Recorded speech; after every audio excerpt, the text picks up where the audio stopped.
effectively exhaust all available local legal remedies for the death row convicts.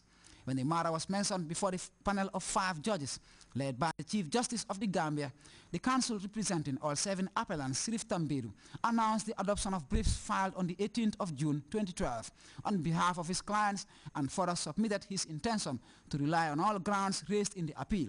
The judges of the Supreme Court, however, noticed what seemed like anomalies in several parts of the appellant's brief before the court, which prompted questions on several arguments which the panel deemed incomplete.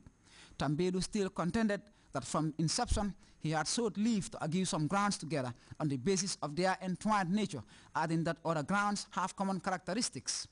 When the judges pressed him further, the counsel for the appellants noted that he doesn't perceive the need to file a reply on points of law on the respondent's arguments, but asked the Apex Court to grant him leave to file an amended brief on behalf of his clients. For his part, Daniel Okulo, the Director of Special Litigations, who is the respondent in this matter, entreated the court to make several rectifications of typographical errors on the respondent's written brief, which he finally adopted with all the arguments it contained. The Supreme Court of the Gambia ultimately decided to reschedule the matter for further hearing, giving the appellants up to Monday, the 15th of October, to resolve all anomalies on the unfinished document in time to file an amended brief before adoption. Ibrahim Ajata, Grts. Seat quality and availability was the subject of the first ever stakeholder conference by the New Nut Company Gambia Limited. The roundtable meeting, which also discussed the quality issues affecting Gambian groundnut in relation to European Union standards, came on the back of the distribution of 36 tons of seeds not to farmers in various regions. Ajami Sise has more. The New Nut Company, a certified seed producing company in South Africa, Zambia and Egypt, held its first stakeholders roundtable conference in the Gambia, which anchors on strengthening the country's groundnut subsector. Believed to be the nerve center for the economic development process in the Gambia, groundnut production is not just an agricultural activity as it touches on the historical, social and economic design of the country. Stunted by the shortage of good quality seeds, insufficient and delayed supply of fertilizer and overcultivation of upland fields, the export market for Gambian produced groundnuts is downsized, not having reached EU standards for export. In that direction, the New Nut Company Gambia Limited is mapping out ways of improving seed quality and availability in the country, with the potential to improve the welfare of farmers and reap the food potential of groundnut production. My ministry is taking all measures in ensuring and assuring seed quality and availability in the country. Timely availability of quality seeds will ensure good produce, hence increase the income for the farmers. Towards that end, we have completed the preparation of a seed policy and are now in the process of finalizing the drafting of new seed legislation for enactment by our Honorable National Assembly. The New Nut Company's first stakeholder meeting attracted the participation of different players in the business and agriculture communities, with 20 farmers drawn from different regions of the country in attendance. Improving the groundnut subsector in the Gambia for the New Nut Company means seed multiplication programs, peanut butter production and input financing. We brought from South Africa 18 tons of seeds, and we also went to Guinea-Bissau and bought another 18 tons. These are all early varieties, 90 days. And the reason why we decided to bring early varieties is because of the mitigation. If Gambia had crop failure last year, it was because of the type of groundnut that we have in the country. What we have right now is Rona. We call it Choco. And that Choco is 120 days.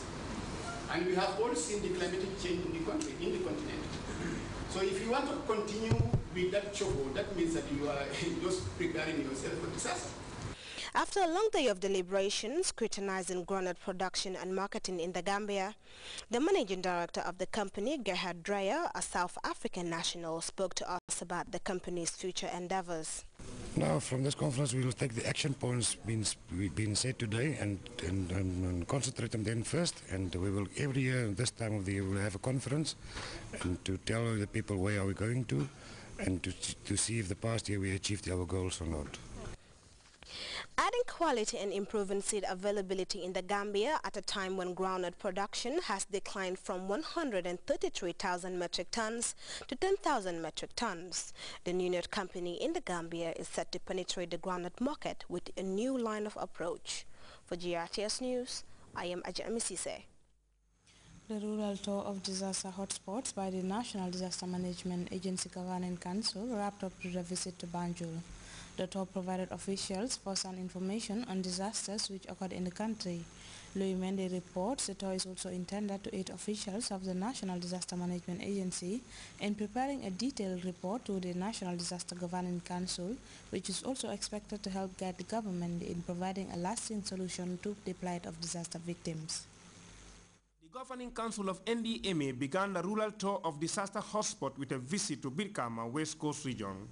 This pool of water in the heart of the town is posing health hazards to the community. The waterway is only not blocked, but the contracted firm to dig the water canal is blamed for the poor assignment. Behind the buffer zone, this gutter stretches from Carnifing via Ibo town and egress into the sea. The water passage is blocked as a result of indiscriminate waste dumping, causing some houses to be flooded. Some of those houses are located behind this peg, meaning they are in a wrong settlement. The Nema Bundum Borehole Bridge was the next port of call. This water passage connects from Abuko to the Kotu stream. It is almost blocked as a result of sedimentation, a concern to the NDMA and the Governing Council. Nemakunku is reported to have suffered the worst flood in this year's rainy season. This bridge is one among the 3 others built by Mohamed Jame, a photographer, to help the community. However, with the €19 million project on the way for disaster hotspots, thanks to the European Union, NDMA have plans to modernize this bridge and others. A visit to the capital city rounded up the tour. This structure at the Bone Road is called the Bone Polder. It has what it called gates. These gates are closed and open during high and low tides to prevent flows into the capital.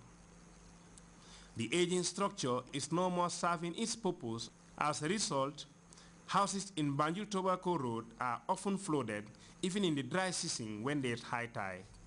This is one of the outlets that we have in Banjul. We have about 7 outlets, but this is one of the major ones that we have that are responsible for collecting water from the city to the ring canal that is over there, which is connected to the river through the pond polder.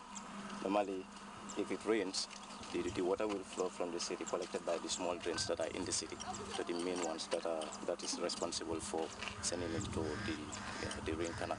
But as we speak right now, the place is, the gates of the pond polder are not okay, so you can see the water will flow in, out at anyhow it wants during the high tide.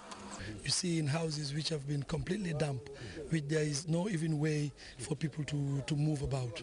And then you have in these water deposits as well. You can see majority of the water is green, which is implicating that there are a lot of algae and a lot of other bacteria living in that water. And then it's like a breeding site for these microorganisms. So this is serious health hazard. With the tour now ended, what is the way forward? And what it has shown us is that there has to be greater collaboration between the various stakeholders. It's not only works, it works with health, with NDMA, with Ministry of Regional Administration, because we've seen issues of encroachment, we've seen issue of waste management, and it's just done. What has done is just exacerbated the problem, and I think it is now basically teamwork. Yes. We all have to work together to make sure we fix these problems and fix them permanently and in a sustainable way. What we are saying now, we see with government and partners, how do we raise funds to address these immediate needs and the medium and long term? Because the recommendations are divided into 3. We have the short term, the medium and the long term. So we are now presently addressing the immediate need, that is the short term, and now from there we get to the medium and then to the long term. This tour has confirmed the magnitude of damages in the disaster hotspots. A comprehensive report of the tour to be presented to the government by the Governing Council is expected to guide the government in providing lasting solutions to the crisis. Louis Mendy, GRTS. The next operation, Clean the Nation or Citadel, is slated for Saturday, 13 October 2012 throughout the country.